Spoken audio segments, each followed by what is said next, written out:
नमस्कार, आप लोग देख रहे हैं इन्फो न्यूज। मैं हूं आपके साथ चेतन और नजर डालते हैं आज की सुबह की बड़ी खबरों पर।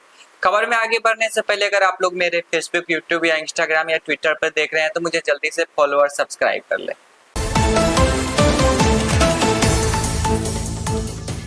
अनंत अंबानी और राधिका मर्चेंट के लिए 12 जुलाई का दिन बहुत ही स्पेशल था। मुंबई के जियो वर्ल्ड सेंटर में अनंत और राधिका की धूमधाम से शादी संपन्न हुआ। आपको बता दें कि देश के मशहूर बिजनेसमैन मुकेश अंबानी के छोटे बेटे अनंत अंबानी हैं। इस शादी में देश विदेश सहित बॉलीवुड, हॉलीवुड, खेल जगत के सभी मशहूर शख्स पहुंचे थे।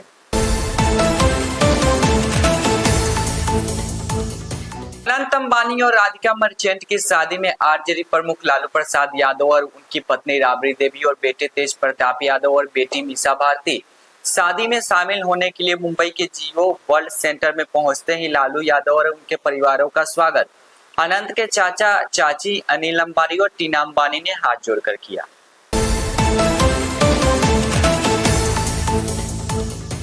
बिहार के पूर्णिया जिले के रुपौली विधानसभा सीट पर उपचुनाव का रिजल्ट आ जाएगा। इस सीट पर त्रिकोणीय मुकाबले के आसार नजर आ रहे हैं।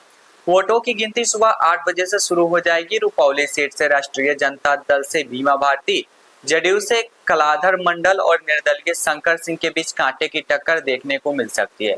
हालांकि सभी के निगाहें एनडीए प्रत्याशी कलाधर मंडल और महागठबंधन यानी इंडिया अलायंस की बीमा भारती पर टिकी हुई है। बीमा भारती के जदयू से आरजेडी में जाकर पाला बदलने से यह सीट खाली हुआ था। बिहार के मुख्यमंत्री नीतीश कुमार की अध्यक्षता में शुक्रवार को बिहार कैबिनेट की बैठक हुआ। इस बैठक में कुल 54 एजेंडों पर मुहर लगाए गए। नीतीश सरकार ने पटना समेत कई शहरों के लिए 1032 करोड़ रुपए की राशि से 400 बस खरीदने का फैसला लिया है। बिहार के मुजफ्फरपुर, गया, दरभंगा और भागलपुर में मेट्रो परियोजनाओं के लिए 702 करोड़ रुपए की स्वीकृति दी गई है। बिहार में सीवरेज सफाई के दौरान मजदूरों की मौत पर उनके परिजनों को 30 लाख रुपए मुआवजा दिया जाएगा। गंभीर रूप से विकलांग होने पर 10 लाख का मुआवजा मिलेगा, जबकि अस्थायी विकलांगता पर 20 लाख रुपए देने का प्रावधान किया गया है। मृतकों के परिजनों को सरकारी स्कूल में नामांकन और कुशल प्रबंधन में भी सुविधा मिलेगी और उनके परिजनों को छात्रवृत्ति की सुविधा भी दी जाएगी। महाराष्ट्र में विधान परिषद के चुनाव में एनडीए को जबरदस्त जीत मिली है। एनडीए गठबंधन ने 11 में से 9 सीट पर जीत हासिल कर लिया है। वहीं इंडिया गठबंधन के 3 प्रत्याशी खड़े थे, जिनमें से 2 ही जीत सके हैं। कांग्रेस के 7 से 8 विधायकों को क्रॉस वोटिंग करने की खबर है। सरकार ने 25 जून को संविधान हत्या घोषित कर दिया है। गृह मंत्री अमित शाह ने शुक्रवार 12 जुलाई को सोशल मीडिया पर पोस्ट कर इसकी जानकारी दी है। सरकार ने इसका नोटिफिकेशन भी जारी किया है। शाह ने लिखा, 25 जून 1975 को तत्कालीन प्रधानमंत्री इंदिरा गांधी ने अपनी तानाशाही मानसिकता को दर्शाते हुए देश में आपातकाल लगाकर भारतीय लोकतंत्र की आत्म का गला घोट दिया था। लाखों लोगों का आक्रण जेल में डाल दिया गया और मीडिया की आवाज को दबा दिया गया। पीएम मोदी ने भी इसे काला दौर बताया है। प्रधानमंत्री नरेंद्र मोदी ने कहा कि 25 जून को संविधान हत्या दिवस के रूप में मनाना इस बात की याद दिलाएगा कि उस दिन क्या हुआ था और भारत के संविधान को कैसे कुचला गया था।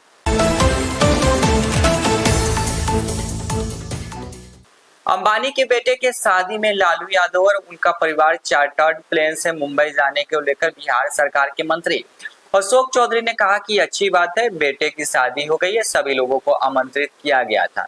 लालू यादव लंबे समय तक बिहार के मुख्यमंत्री रहे तो उनको बुलाया गया था, इसमें कौन सी बड़ी बात है। लेकिन राहुल गांधी और अंबानी अडानी को टारगेट करते हैं, इन लोगों की कथनी और कहानी में फर्क है। लोकसभा की पूर्व अध्यक्ष मीरा कुमार ने कहा कि यह कैसी विडंबना है कि जदयू अपने ही सरकार से बिहार के लिए विशेष राज्य का दर्जा देने की गुहार लगा रहा है। शुक्रवार को पटना हवाई अड्डा पर आश्चर्य प्रकट करते हुए उन्होंने कहा कि जदयू को अपने अधिकारियों के लिए भी अपने सहयोगियों को गुहार लगानी पड़ रही है। यह दुखद स्थिति है। प्रधानमंत्री नरेंद्र मोदी को केंद्र में सरकार बनते ही बिहार को विशेष राज्य का दर्जा देना चाहिए था। अगर वे ऐसा नहीं कर सके तो बिहार के लिए दुखद है। बिहार के उप मुख्यमंत्री विजय कुमार सिन्हा ने तेजस्वी यादव पर निशाना साधा है। उन्होंने तेजस्वी यादव को ट्विटर बॉय बताया है। बजट से पहले बिहार को विशेष राज्य के दर्जे देने की मांग को डिप्टी सीएम विजय कुमार सिन्हा ने कहा कि प्रधानमंत्री नरेंद्र मोदी ने साफ शब्दों में कहा है कि विकसित भारत बनाना है, बिहार को किसी तरह की कोई परेशानी नहीं होगी, इसके लिए जो भी पहल करना होगा किया जाएगा। उप मुख्यमंत्री ने कहा कि तेजस्वी यादव ट्वीट करने के अलावा और कुछ कर भी नहीं सकते, वह ट्विटर बॉय की तरह ट्वीट करते रहते हैं।